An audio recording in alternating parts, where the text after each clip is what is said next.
which is why social media is so addictive. A lot of times people end up on social media for hours and hours because they're escaping a reality that they don't want to face, right? They can't deal with it. A lot of people end up at a bar drinking because they can't deal with what's going on at home or what's going on with their life. They can't face that reality.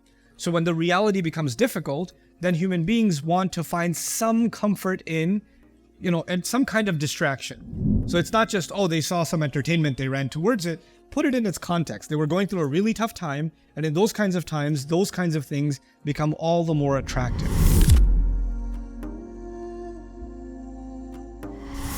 Assalamu alaikum. Before you begin this video, just quickly wanted to let you know that so much of the work on the Quran has been completed on Bayyinah TV. I want you to enjoy systematically studying the Quran from the beginning all the way to the end, in brief and then in great detail.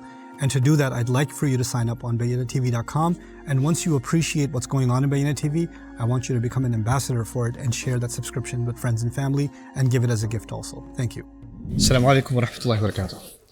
أعوذ بالله من الشيطان الرجيم وإذا رأوا تجارة أو لهوا انفضوا إليها وتركوك قائما قل ما عند الله خير من اللهو ومن التجارة والله خير الرازقين رب اشرح لي صدري ويسر لي أمري واحلل عقدة من لساني يفقهوا قولي فالحمد لله والصلاة والسلام على رسول الله وعلى آله وصحبه أجمعين أما بعد.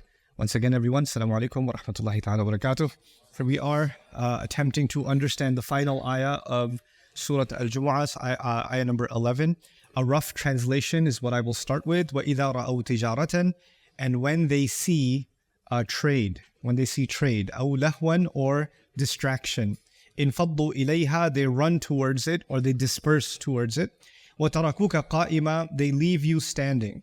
قُلْ مَا عِنْدَ اللَّهِ خَيْرٌ مِّنَ اللَّهْوِ وَمِنَ التِّجَارَةِ, tell them what is in Allah's possession is better than distraction and better than trade or business. Wallahu khairul raziqeen, and Allah is the best of all providers. Boys, hey you boys, yeah, guys, you're distracting. So turn this way. Yeah, cool. We're cool. Okay, very good. All right, so inshallah, so as we wrap up this ayah, I want to just start with a little bit of vocabulary and then we'll get into it. There are a few key words: tijara, lahu, infadda, taraka, and then rizq. Those are the few key words that in this ayah. So we'll start with tijara so you guys understand that word better. The word tijara is one of those words in Arabic that is very rare because the ta and the jim, they don't really come together in Arabic in the beginning of a word. It's the only word in Arabic like that. So usually Arabic words are made up of 3 root letters, most of them, and there's no other word that has ta and jim together like that, except for tijara. The word ittajara, which means to trade or to seek a reward, al-amal talaban lil-ajr, any work you do hoping that you'll get paid will be called tijara. So that's the first basic meaning. التصرف في رأس المال طلبا للربح, when you invest hoping that you'll make some profit from it, investments are also called tijara. So far tijara is work, anything you're hoping to get paid for, investments. فلان تاجر بكذا أي حاذق به عارف الوجه المكتسب منه. When something is a tajir of something, that means they're really good at it and they know how to earn from it. So like an expert can also be called a tajir. Okay, someone is a tajir in something, that's their trade. Like their trade is so-and-so, their trade is mechanics, their trade is cars, etc., etc. So that's another meaning. أما تغليب اسم التاجر على الخمار فقد كان هو الذي يعتصرها ويختزنها ويشربون عنده ويعطون الأجر. Most of the time, the word tajir was actually used for the guy that sells wine. In the old Arabic, before Islam, they used this word very commonly for the wine seller. He was the one selling the wine. He was also the bartender. He was the one storing it. And they used to sit with him and he would pour it for them and tell them stories and then they would pay him. So he was doing all the work, right? So from beginning to end. And from it, they kind of started using that for anybody who makes money doing all kinds of work. So it kind of expanded in its meaning. Anyway, now this ayah, another word that we're going to see, and I'll just explain the word to you ahead of time. is the word lahu. Lahu actually commonly gets translated distraction. And you might see, for example, some short surahs you may remember, Alhaakumut Takathur, right? So alha is from this word, lahu. And it actually means the back of your throat, the uvula, the thing that's hanging in your throat, dangling, that's actually called al-laha. And luhwa is, they have those grinders that make the seed into powder. They make the seed into wheat, right? When they drop the seeds in it, the thing that's dropped in it, that's actually called a luhwa. So from it came the idea that when you drop something deep inside, like this thing that's hanging deep inside, and you're dropping the seed inside the grinder, and from it came the idea that when you are involved in an activity, that you get sucked into it. You just get pulled into it and you kind of get lost in it, right? That kind of an activity is called lahu. So for example, if you're, I don't know, watching a movie, playing a game, you know, you're just scrolling TikTok on your phone or something, and you lost track of time, and you get deeper and deeper in it, and the world around you stops to exist, right? And when that happens, then that is a form of lahu. So from it came the idea of distraction. This word was used even for the Prophet sallallahu alaihi wasallam. فَأَنْتَ عَنْهُ تَلَهَّى in Surah Abasa, right? أَمَّا جَاءَكَ وَأَمَّا مَنْ جَاءَكَ يَسْعَى وَهُوَ يَخْشَى فَأَنْتَ عَنْهُ تَلَهَّى, from the same origin, right? So the Sahabi Abdullah ibn Maktum, he was a relative of the Prophet sallallahu alaihi wasallam, a distant relative from the in-law side, and he was also blind. And he came somehow to ask the Prophet a question, sallallahu alaihi wasallam. And the Prophet sallallahu alaihi wasallam had a rare opportunity to talk to one of the leaders of Quraysh. The leaders of the Quraysh, first of all, you can't get a hold of them easily. But if you do get a rare chance to talk to them, you should take full opportunity and speak to them as best a chance you get, right? So the Prophet is taking this opportunity to talk to one of the leaders about Islam, and Abdullah ibn Maktum, who's one of his family members, who actually, because you're family, you have access. So you can talk to him anytime. But he came and he interrupted the conversation. But he's also blind. But the thing about being blind is that when you're blind, your other senses are more sharp, right? So he's blind, but he's not deaf, which means he can hear that there's already a conversation going on. But it didn't matter to him. He was so feeling such a need of urgency to ask the Prophet ﷺ whatever question he wanted to ask, so he interrupted the conversation. Now the Prophet ﷺ did not want to interrupt him and say, hey, Abdullah, let me finish this and I'll talk to you. Just give me a minute, I'll talk to you. Even that much the Prophet ﷺ thought would be too harsh for Abdullah. It would be too much for him, because he would say, I came all this way to ask the Prophet ﷺ, and he would feel bad, I interrupted, I didn't realize, or he would get the wrong idea and say, oh, I'm not that important, right? So the Prophet ﷺ did not want to make him feel bad, and he didn't want to lose the opportunity of talking to the Qurayshi leader. Now he's stuck in this situation where if he talks to Abdullah ibn Maktum, the Qurayshi leader will be like, oh, I guess you're busy right now. I'm going to go. I have other things to do. And he's going to walk away. The opportunity is gone. So the Prophet ﷺ was stressed about what to do. And when he was stressed, there was a bulge on his forehead. This is called abas. Like when these lines show up on your forehead and this comes together. This is abas. And the Prophet ﷺ just kind of turned his head just a little bit. You know when you do in frustration? But no sound came out of his mouth. No word was said. And by the way, why wouldn't he say a word? Because if he says a word, who's going to hear it? Abdullah will hear it. And he's going to feel like something is off.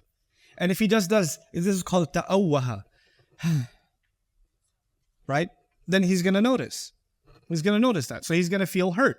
So he's not even doing that. But Allah captures that and says, Abasa wa tawalla. He frowned. He turned his head.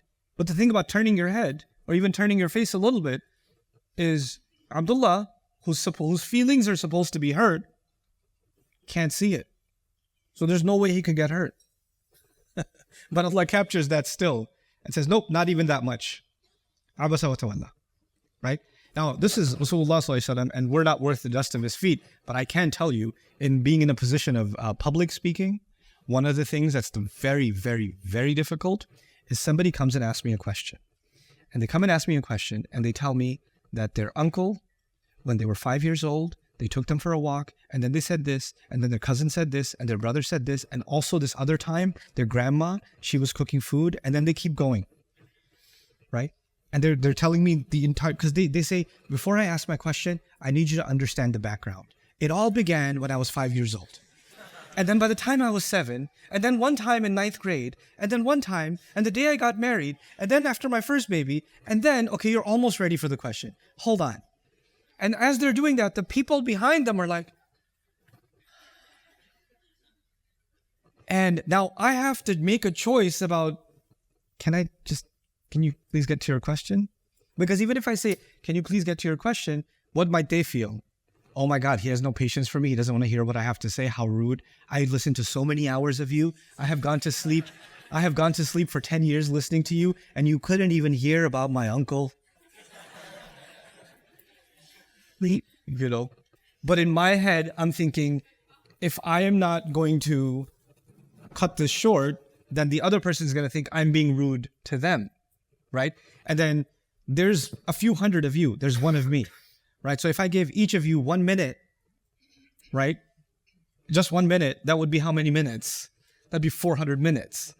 And each one of you would feel like, I only got 1 minute. And I would feel like I'm almost dead. Because so when you're in a position of any kind of leadership, sometimes you are, and this is not just in public speaking, parents, for example, 3 of your kids come and talk to you at the same time. And you can't talk to all 3 of them because you only have one mouth, right? So you decide to pick one of them. And what do the other 2 feel all of a sudden? All of a sudden they feel, oh yeah, okay, yeah, listen to her first. Yeah, she's the favorite. Right? Or you hear, in the background you hear, you know, whatever. You hear that, just on the little bit of, you know? So there's this difficult position he was put in, and Allah even captured that and said, for a moment, you got distracted from the blind Sahabi because you were trying to get the message across to the leader. I don't want you to worry about the leaders ever more than I want you to worry about the weakest of your companions. They are my VIPs. That's not my VIP. Those are my VIPs. In the world's eyes, the millionaire, the billionaire, if I had a chance to give da'wah to Elon Musk, or if I had a chance to talk to Jeff Bezos about zakat or something, you know, that's a huge opportunity. And then there's a guy who doesn't have a job, who's, you know, he's trying to make whatever money he can, driving an Uber, and he's not making his expenses, and he has a question, and all of a sudden I'm like, what's going to be a bigger benefit to Islam? If I can get Jeff Bezos' zakat money, or if I can, you know, talk. And Allah is teaching a powerful lesson to the Prophet ﷺ, that he, you know, فَأَنْتَ عَنْهُ تَلَهَّ. And Allah says, وَأَمَّا مَنْ جَاءَكَ يَسْعَى وَهُوَ يَخْشَى. And the one who came to you rushing, Allah mentions yas'a. You know how hard it is for a blind person to walk fast? Allah acknowledges that. And he says, وَهُوَ يَخْشَى. And he's afraid that he might disobey Allah. He's full of fear of Allah. And the more you are mindful of Allah, the more Allah is, Allah says, فَاذْكُرُونِي أَذْكُرْكُمْ. You remember me, I will remember you. So Allah is now remembering him. And he says, فَأَنْتَ عَنْهُ تَلَهَّ. You got distracted from him. You got too busy that you couldn't give him attention. And it's not like the Prophet wasn't giving him attention. He was just had a turn of a head. But the standard is very high for our messenger, sallallahu alaihi wasallam. And if that's the standard, and we say, you know, sometimes I hear things and I just say, really? Do you really believe that? Because people say, bro, we have to follow Quran and Sunnah. Quran and Sunnah. Quran and Sunnah.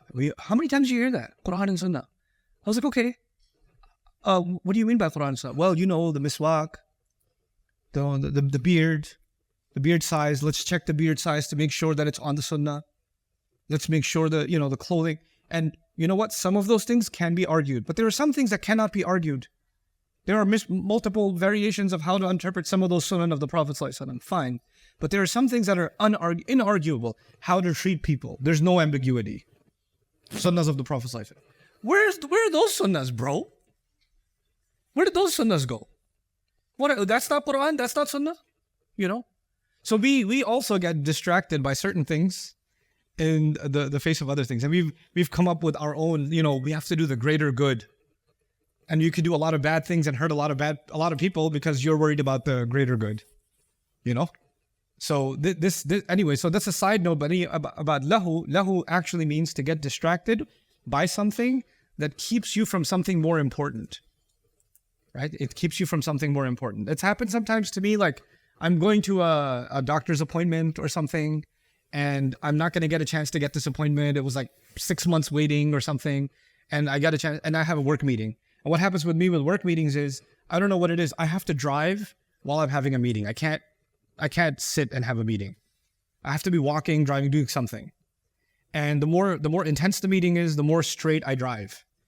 So I miss the exit because I'm having a meeting. I'm like, what did you say? I'm like, oh, there goes the meeting. That's also lahu.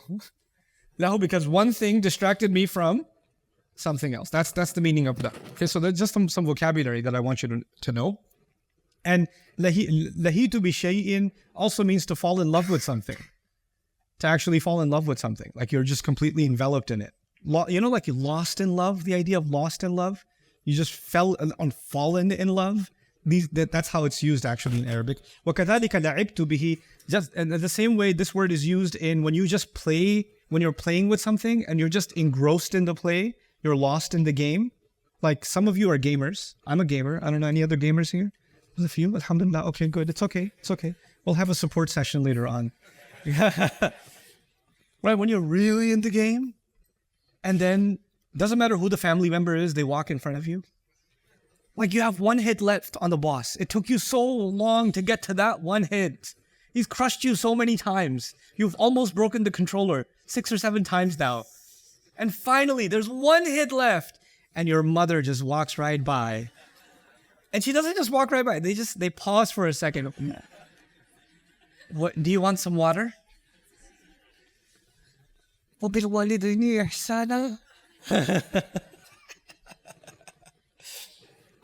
don't know what it is, but I think the women in our families, they know when to come in front of you.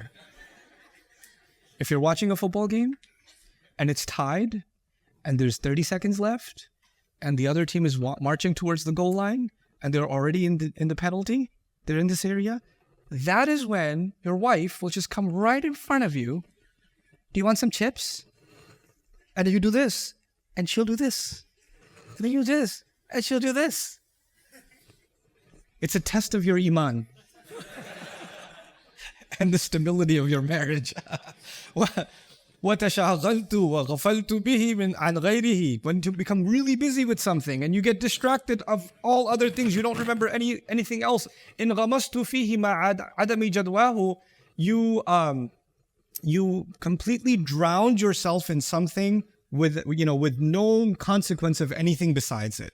So this is actually the meaning of lahu. Okay, so now Fadl will talk about it a little bit later. I'll come back to that. But I want to give you the narration first. So behind this surah or behind this ayah, there's a story. There's an event. And for starters, I will tell you that there's a possibility, according to some mursal narrations, that this happened 3 or more times. So it didn't happen one time. It actually happened multiple times. And to set the stage for this, I'll just read through it, and whatever part needs explanation, I'll give you some more details, okay? So this is from Sahih Muslim. أن النبي صلى الله عليه وسلم كان يخطب قائما يوم الجمعة. Rasul صلى الله عليه وسلم used to stand and give the khutbah on the day of Friday. فجاءت عير من الشام. A caravan came from Syria. Okay? فانتقل الناس إليها. So people rushed towards the caravan. So we're not getting the details yet. All we know is the caravan came from Syria. The Prophet ﷺ is giving khutbah, and people got up and they ran over to the caravan. Now, just so you understand what a caravan is, it's a bunch of camels, donkeys, horses, whatever, with carts, and they've got, wheat, barley, fruits, they've got clothes, they've got jewelry, they got all kinds of stuff that they're going to sell. It's like a bazaar, right? And they're coming, and they brought all these goods with them, and what they usually bring with them are women that dance and sing, or children that dance and sing, like a little circus. They're going to do some fire tricks. They're going to do some somersaults, entertainment. They bring a whole show with them, right? So they do that, and they bring that in the middle of the city. There's some places in the city in Medina that were specified for that. And that was the time for you to go catch some good shopping. حتى لم يبقى إلا 12 رجلا. So people went towards it until only 12 people were left. So the Prophet ﷺ is giving khutbah. Everybody runs off. Only how many? 12 people are left. Some narrations say 11. Some narrations say 8. Some narrations say there's a virus. And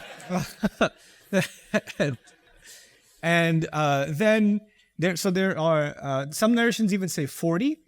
there were 40 people left. But the point is, a bunch of people left. We don't know the number. And then the Mufassirun got into a debate, who were the 12 that were left? And then Qurtubi, for example, mentions these were the 12.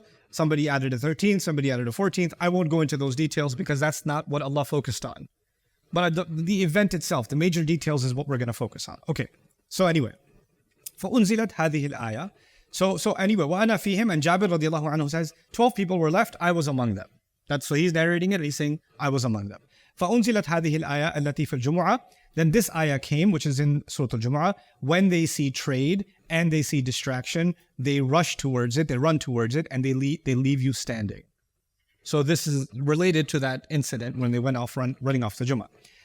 وقد ذكر الكلبي وغيره أن الذي قدم بها دحية ابن خليفة الكلبي من الشام. So the guy who brings the caravan, the business guy that runs the caravan, his name is Dihya. Now Dihya, you might know him from Seerah studies. Some of you that may have heard his name before. He's the person that when Jibreel alayhi salam used to come in human form, looked a lot like Dihya. Okay? So Dihya is kind of related to some other incidents in the Seerah too. Anyway, so he comes, he's the one who does the business, and he brings this trade caravan with him from Syria. عند مجاعة وغلاء سعر. Now this is the important part. He came from Syria at a time of great hunger and high prices. This is the important part now. So this caravan didn't just come any time, it came at a time of great hunger and high prices, according to the narration of Sahih Muslim. Now why is that important? It seems pretty clear that this happened after Uhud. Some people argued that this happened after Khaybar. I would strongly disagree because of this statement. This happened after Uhud. Let me tell you why. When the Muslims came back from Khaybar, the Muslim community basically came into millions and millions and millions in wealth. They had wealth they'd never seen before. After what incident? Khaybar. Okay. In fact, the ayat that discuss what happens after Khaybar talk about fay', and fay' in Arabic means the distribution of wealth. So much wealth that we had to now figure out how to distribute it evenly and who's it going to go to. And basically for the first time, the vaults were filled. For the first time, we had serious amounts of money. That happened after Khaybar. Why would this not have happened after Khaybar? Because he's coming at a time of what? Hunger and heavy and high prices. So what does that have to do with Uhud? The people of Makkah, the Sahaba, they left basically practically all of their assets, their property, their businesses. They left them in Makkah. They moved to Medina. So they are basically refugees. They don't have any economic benefit that they bring to Medina other than being able to work, but they don't have any jobs. Now, Medina itself is not a booming economy. It's basically a farming economy and very basic economy. So they're not very rich people. And they decide that they're going to sponsor and give homes to the people of Makkah, the Muhajirun. And the ones that gave them home, Allah says about them, يُؤْثِرُونَ عَلَىٰ أَنفُسِهِمْ وَلَوْ كَانَ بِهِمْ خَصَاصَةٌ. They gave them preference over themselves, even though they themselves were starving. So when Allah says كَانَ بِهِمْ خَصَاصَةٌ means they weren't doing so well themselves. There wasn't a lot of wealth to go around, and now they're already poor to begin with, and they are now sponsoring and housing and giving hospitality to the people of Makkah. That was the situation of the Muhajirun and the Ansar. Now, even then, the Ansar, every family has a head of household, right? So the man of the house, if you will. The man, the father, the older sons, etc. They're the ones who work on the farm. They're the ones who do the trade. They're the ones who go to the well and do all the heavy work, the labor outside that makes them some money. And you should also know that swords and shields and bow and arrow, those kinds of things were extremely, extremely expensive. And you would spend your lifetime saving to get a shield.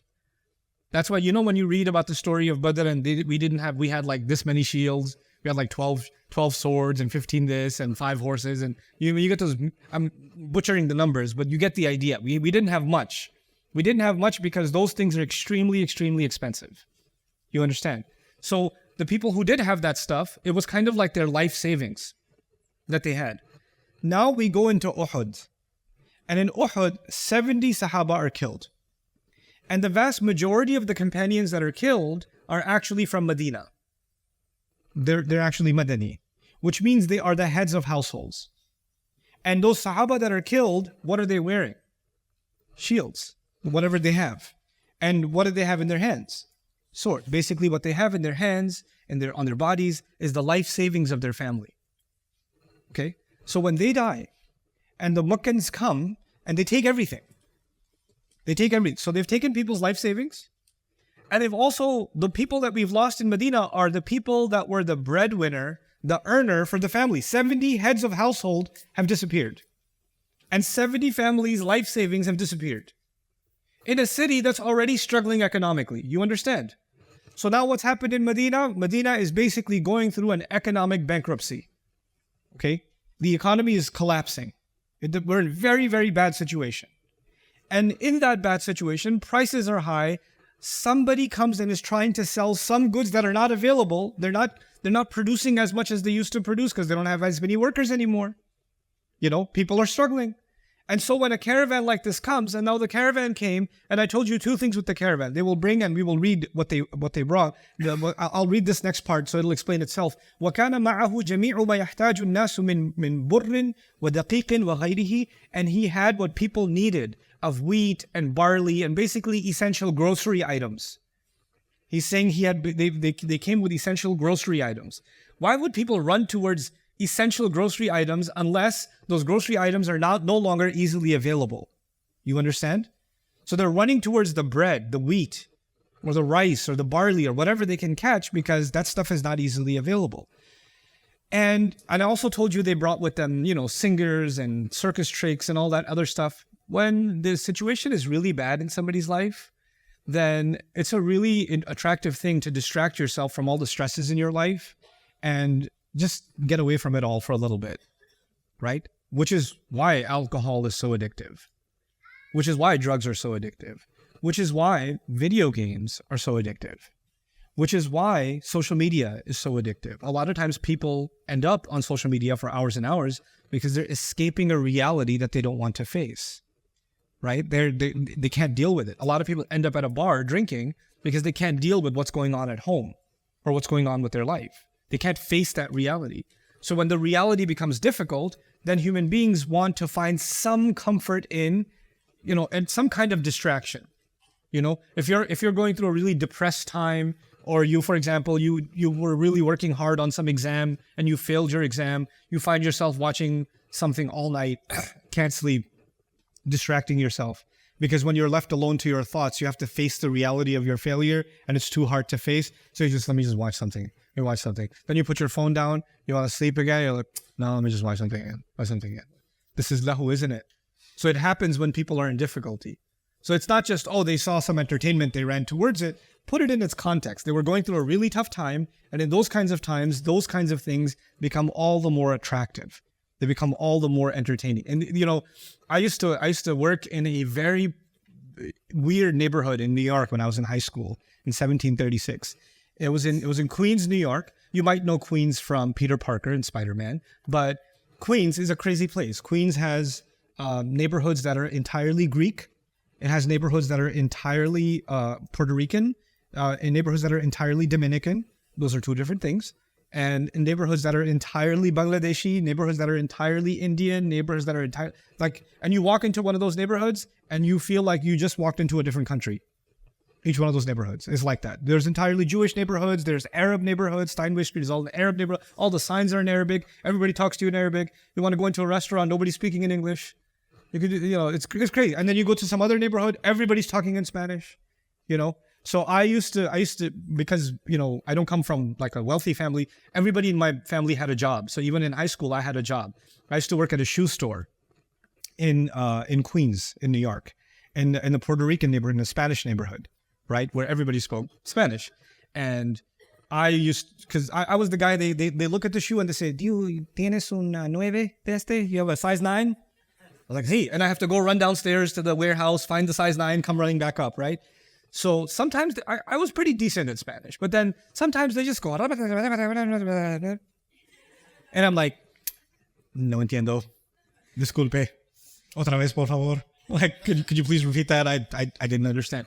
And they go, vives en los Estados Unidos. No entiendes español? ¿Qué es? They're like, you live in America, you don't speak Spanish? What's wrong with you?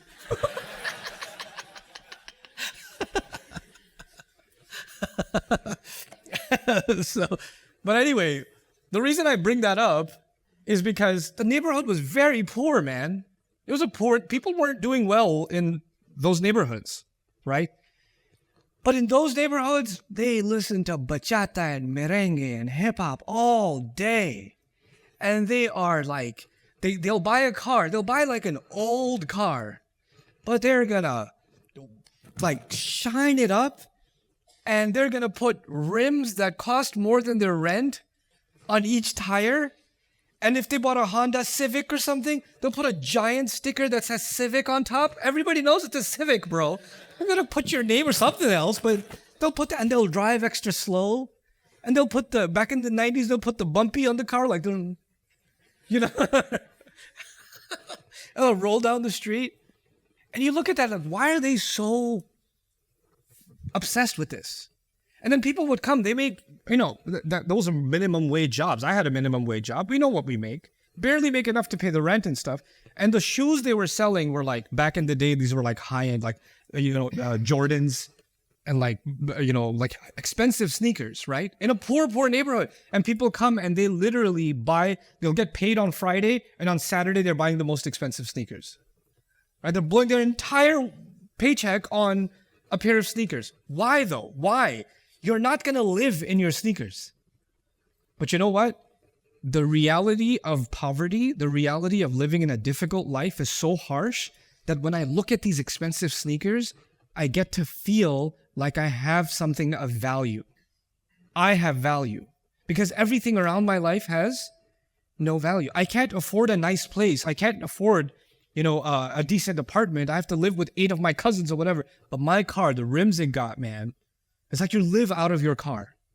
It becomes an extension of yourselves. And by the way, even if you get really nice rims, you can't look at them. You're driving.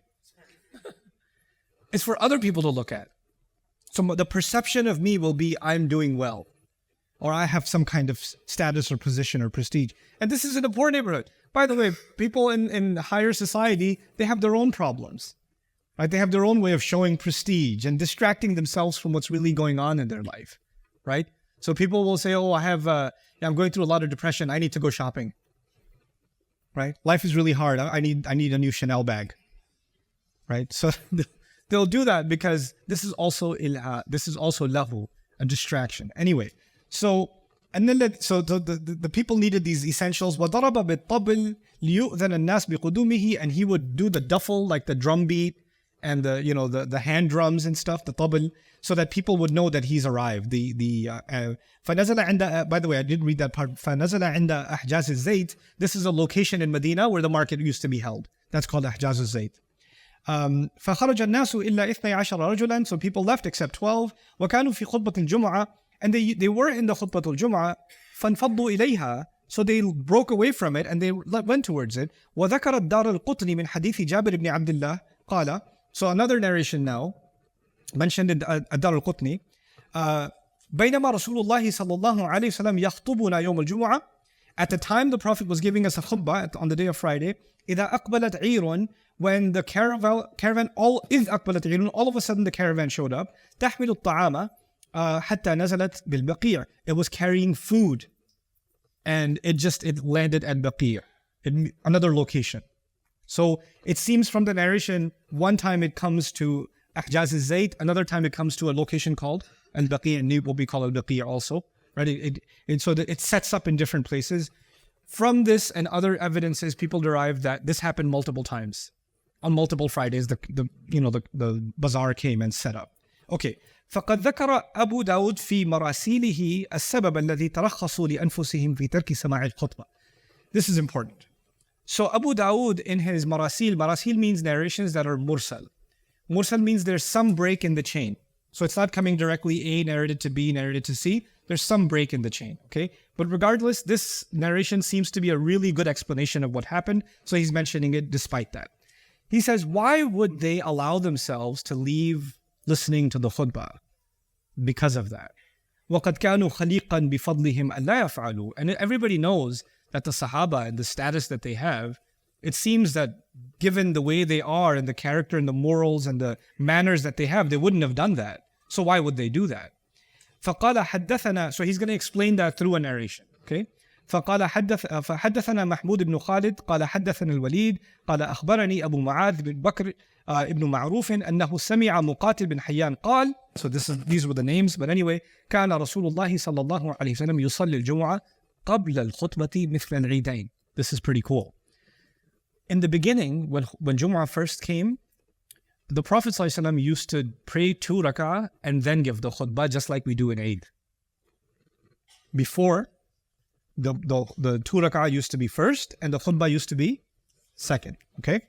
Then, حتى كان يوم الجمعة والنبي يخطب. And just like it was, there was the day of Friday and the Prophet ﷺ was giving the khutbah. وقد صلى الجمعة. And he had already led the Jumu'ah prayer. The prayer was already done and now he was giving the speech. Okay. فدخل رجل فقال إن دحية بن خليفة الكلبي قدم بتجارة. So a person walked in when he started his speech and said, by the way, Dihya is here. He brought a caravan. The caravan's here, guys. Somebody walked in and just kind of announced it. وكان دحية إذا قدم تلقاه أهله بالدفاف. And when Dihya came, his people came with doves and drums. فخرج الناس. People left. فلم يظنوا إلا أنه ليس في ترك الخطبة شيء. People left because they didn't think that leaving the speech of the Prophet ﷺ has any harm on the prayer. So the Prophet's giving a talk, but it's not mandatory attendance. It's just, like if you're sitting listening to a lecture, you got a phone call and you walked out. I wouldn't be like, oh, where are you going? What lecture going on over here? Because it's not part of the thing, right? So they didn't think it was part of the prayer, which is why they walked away. Okay, so فأنزل الله عز وجل وإذا رأوا تجارة أو لهوا انفضوا إليها. Then Allah revealed this. Meaning Allah could have revealed beforehand, don't leave the khutbah. He allowed this to happen and then He revealed it. Because He wanted the Sahaba to experience this incident. Where so many of them thought it's harmless. Yeah, we'll just go get some things for our family, no problem. فقدم النبي صلى الله عليه وسلم الخطبة يوم الجمعة وأخر الصلاة. And after this ayah came, the Prophet صلى الله عليه وسلم decided that he's going to give the khutbah first and then lead the Jummah prayer. So the switch happened after the coming of this ayah. Okay? وأخر الصلاة. And he delayed the prayer. وكان لا يخرج أحد. Now what happens after this ayah came? So the next Friday and the Friday after that and the Friday after that. And then after that, no one would leave. لِرُعَافٍ. If their nose started bleeding. أو أحداثٍ. Or anything that happened. Somebody nose started bleeding and they're still, I'm not moving. Allah gave the ayah. They walked away. I ain't walking away. Okay? Or أحداثٍ. Or no matter what happened. بعد النهي حتى. After this prohibition. حتى يستأذن النبي. Until they would ask the Prophet ﷺ's permission. How are they going to ask permission? They would have to interrupt the khutbah. So he says, يشير إليه بأصبع التي تلي الإبهام, meaning the finger that is next to the thumb, meaning your index finger. Somebody who had to leave would be like that to the Prophet ﷺ, which means, Ya Rasulullah, my nose is bleeding. I think I need to go, or I think I broke my pinky or something. They raise their hand and they just raise their finger like this, and the Prophet ﷺ would say, would do فَيَأْذَنُ لَهُ النَّبِي ثُمَّ يُشِيرُ إِلَيْهِ بِيَدِهِ, and the Prophet ﷺ would just indicate with his hand and he can go, and that became the adab of the khutbah. Like if you were going to get up and go, you can't just walk away. You would just indicate to the Prophet quietly, and the Prophet ﷺ would give you just a gesture by your hand. It's okay. And then you could walk out, right? So immediately how it transformed the culture of the Sahaba and their collective culture. They became just these people of adab. فَكَانَ مِنَ الْمُنَافِقِينَ مَنْ ثَقُلَ عَلَيْهِ الْخُطْبَةِ. So among the hypocrites, there were those for whom the khutbah was really hard to listen to. They didn't want to hear the khutbah. The hypocrites. وَالْجُلُوسُ فِي الْمَسْجِدِ. And sitting in the masjid. I gotta sit here. Can this be over already? وَكَانَ إِذَا. By the way, the khutbahs of the Prophet ﷺ were whatever we have, whatever records we have of any khutbahs he's given. Those of you that are interested in Arabic, there's a book called Khutubur Rasul sallallahu alaihi wasallam. It's a nice collection of whatever khutbahs we do have. Not all of them are khutbatul Jumu'ah. Some of them are just public speeches. But if you actually take a survey of them, they don't last more than 2 to 3 minutes. They're not long speeches at all. They're just very short speeches. Unless the records are just of the summary of what he spoke. It could be the case too. Because the narrations aren't a transcript of his speech. somebody's remembering the key points of his speech, it could be like that too, right? So, but they don't seem like they're very long speeches at all. Anyway, وَكَانَ إِذَا اسْتَأْذَنَ الرَّجُلٌ مِنَ الْمُسْلِمِينَ. So when one of the Muslims would just kind of raise their finger for what purpose? To get permission? قَامَ الْمُنَافِقِ إِلَى جَنْبِهِ. The hypocrite would stand right next to him. And then مُسْتَتِرًا بِهِ حَتَّى يَخْرُجَ. And he would kind of walk right next to him, hiding himself with him until he could get out too. Sounds like those kids in school that like kind of duck and they leave with the other kid. فأنزل الله تعالى قد يعلم الله الذين يتسللون منكم لواذا. Surah An-Nur. Allah revealed also, Allah knows the people that slip out behind an excuse. Allah knows those people too. Right? So that's mentioned in Surah An-Nur. وهذا الخبر إن لم ينقل من وجه ثابت فالظن الجميل بأصحاب النبي يوجب أن يكون صحيحا. As Suhaili said, even though this narration is mursal, it makes it, he feels compelled to believe it because it retains the integrity of the Sahaba رضي الله عنهم أجمعين. Okay. وقال قتادة بلغنا أنهم فعلوه ثلاث مرات. Qatada says, it has reached us, they did this 3 different times. كل مرة عير تقدم من الشام وكل ذلك يوافق يوم الجمعة. Every time it would come from Syria, those Syrians. And then every time it would be right at the time of Friday prayer. إن خروجهم لقدوم ضحية القلب بتجارته ونظره من العير تمر ولهو لا فائدة فيه. And now it's as if Allah is saying, because He said trade and distraction. Trade or distraction. Those are 2 separate things. But one way to interpret it is as if them looking at that trade opportunity and going to it amounts to nothing more than distraction compared to what they were leaving. So actually an alternative term for trade was used as distraction. إلا أنه كان مما لا إثم فيه لو وقع على غير ذلك الوجه. Had it been at any other time, there would have been no sin in doing so. لكنه لما اتصل به الأعراض إعراض عن رسول الله والانفضاض عن حضرته غلظ وكبر. The fact that you were walking away from the Prophet makes this a big deal. This is why it became a big deal. And that's why the ayah was revealed. Okay, now, this is just a little bit of a poem, very famous among Arabs. I'll read it to you. So the word mal, anyone know what mal means? Mal means money, but mala, the verb, means to incline. To incline. So it's a play on words. رَأَيْتُ النَّاسَ قَدْ مَالُوا إِلَى مَنْ عِنْدَهُ مَالٌ وَمَنْ لَا عِنْدَهُ مَالٌ فَعَنْهُ النَّاسُ قَدْ مَالُوا. So you hear mal over and over? It's using both meanings. It says, I see people inclined towards someone who has money. And whoever doesn't have money, people don't move towards him, they move away from him. وَرَأَيْتُ النَّاسَ قَدْ ذَهَبُوا. Dhahaba in Arabic means to go. But dhahab also means gold. Dhahabun means gold. But why does dhahab and dhahab have the same spelling? It's actually because the Arab philosophy is gold doesn't stay with you. It goes. Somebody gonna kill you, or you're gonna die and somebody else is gonna take it. You can't keep it. It's gonna go.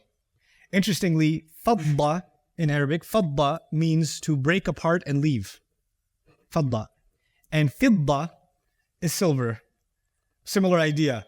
You can have the silver, but it's gonna break apart and leave. You're not gonna keep the wealth. It's gonna go. Okay? So fadda and fidda, dhahaba and dhahab, right? رَأَيْتُ النَّاسَ قَدْ ذَهَبُوا. I saw people, they go, إِلَى مَنْ عِنْدَهُ ذَهَبٌ. They go towards someone who has gold. They do dhahab to someone who has dhahab. وَلَا مَنْ عِنْدَهُ وَمَنْ لَا عِنْدَهُ ذَهَبٌ فَعَنْهُ النَّاسُ قَدْ ذَهَبُوا. And whoever doesn't have dhahab, well, people dhahab from him. رَأَيْتُ النَّاسَ مُنْفَضَّةً. I see that people break off and run. إِلَى مَنْ عِنْدَهُ فِضَّةً. They go towards someone who has silver. وَمَنْ لَا عِنْدَهُ فِضَّةً. And someone who doesn't have fidda. فَعَنْهُ النَّاسُ مُنْفَضَّةً. And people then break away from him. If you don't have money, people break away from you. It's like, some of you guys, you live in, Europe, and then you go back home for vacation or a wedding or aqiqah, or your mom's forcing you to marry someone, whatever your situation is. But when you go back, everybody looks at you like you just came from, you had climbed up one of the trees of Jannah, and you came and you probably have some leaves of Jannah in your pocket. So they come to you like, so you got a lot of money, right? Yeah.